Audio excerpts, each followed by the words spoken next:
மாநிலங்களிலே அவுளியாக்கள் என்று உருவாக்கப்பட்டிருக்கிறவருடைய வரலாற்று பின்னணியை தோண்டி துருவினால் பீடி குடிக்கிற அவுளியா, பீடி மஸ்த அவுளியா இருக்கிறாரு, சொறி சரங்கு பிடிச்ச அவுளியா இருக்கிறாரு,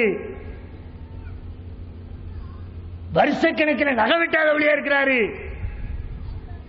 முடி வெட்டாத அப்படியே பித்து பித்தா போய் தலையெல்லாம் அப்படி குளிக்காம சட விழுந்து சடப்பைக்கிற அவுளியா இருக்கிறாரு. இஸ்லாத்துல சடப்பைக்கிற வர முடியுமா? முடிய வெட்டி அழகா இருக்கிற நபிகள் நாயகம் அவர்கள் அழகா கண்ணியமா கம்பீரமா இருந்தாங்க. இன்னல்லாஹ் ரசூலுல்லாஹ் சொன்னாங்க, மன் கான லஹு ஷாருன் ஃபல்யுக்ரிமுஹு, யாருக்கு முடி கொடுக்கப்பட்டிருக்கிறதோ அவர் அதை அழகுபடுத்திக் கொள்ளட்டும். அதையெல்லாம் செய்யாத ஆட்களை அவுளியான தூக்கி வச்சு கொண்டாடுறீங்க.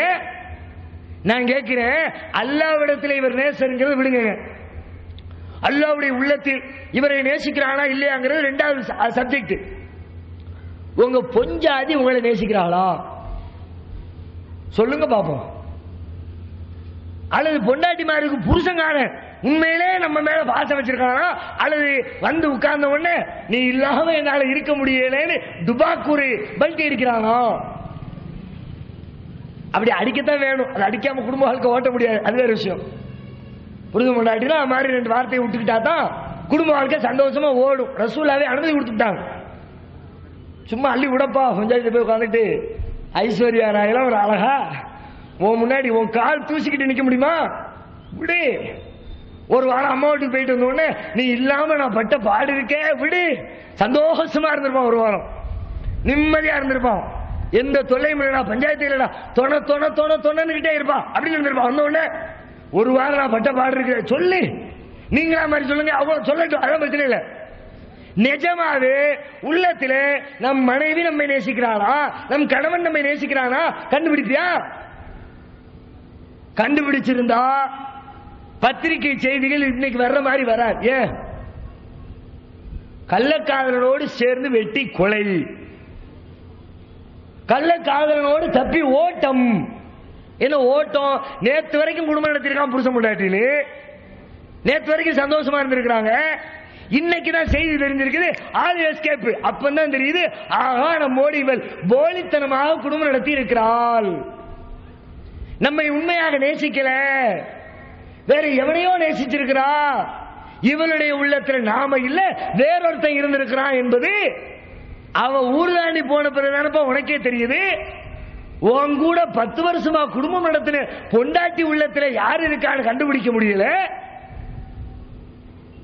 7 வானங்கள் கடந்து அரிசின் மீது வீற்றிருக்கிற அல்லாஹ்வுடைய உள்ளத்திலே யார் இருக்கிறார் என்பதை நீ கண்டுபிடித்து விடுவாயா?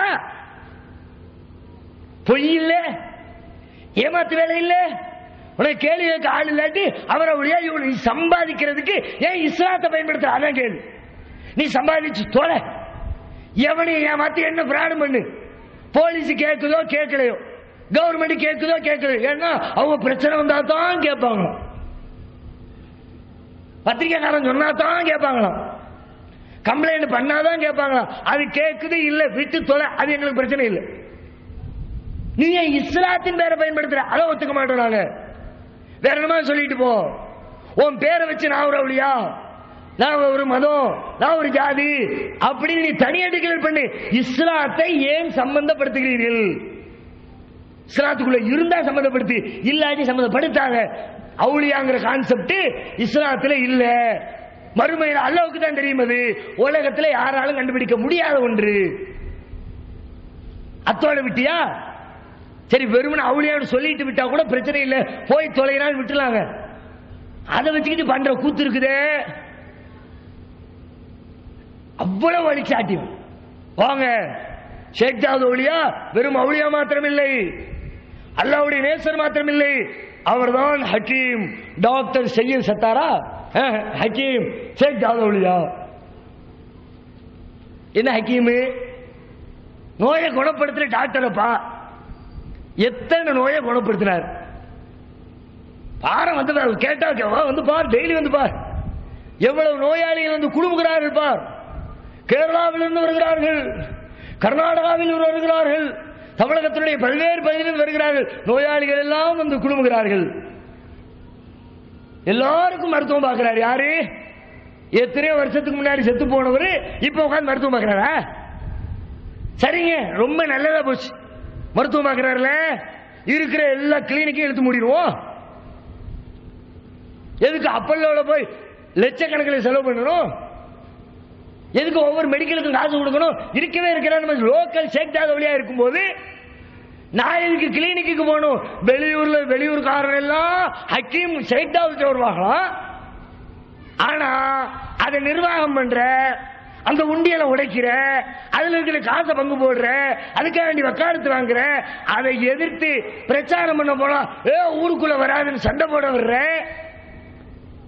சாபுமார்கள்லாம் தஞ்சாவூர் பயங்கர பெரிய பெரிய ஹாஸ்பிட்டலுக்கு போய் ஏசி ரூம்ல போய் அட்மிட் ஆயிடுவாங்க. என்ன ஊருக்கெல்லாம் மருத்துவம் பார்க்கிற அவளியா அவர் தர்காவுக்கு வெள்ளை அடிக்கிற உனக்கு பார்க்க மாட்டாரா? வருஷா வருஷம் பூட்டை உடைச்ச கணக்கு பார்க்கிறேன் உனக்கு பார்க்க மாட்டாரா? அது மோசடி இல்லையா? அப்போ நீ கேட்க வேண்டாமா? ஒரு தாய் தந்தைக்கு பிறந்த பிள்ளைங்க மத்தியில ஒரு தகப்பன் வந்து ஒரு பிள்ளைக்கு கொடுத்து இன்னொரு பிள்ளைக்கு கொடுக்கலாட்டி இன்னொருத்த கேட்பான்ல, அவனுக்கு மட்டும் கொடுத்தா எனக்கு என்ன கொடுத்த, அவனை படிக்க வச்சு என்ன படிக்க வச்ச கேட்பான்ல. நீங்க கேளுங்க, நீங்க தான் அதிக தகுதி. எப்படி எவன் இல்லாம வர்றான்?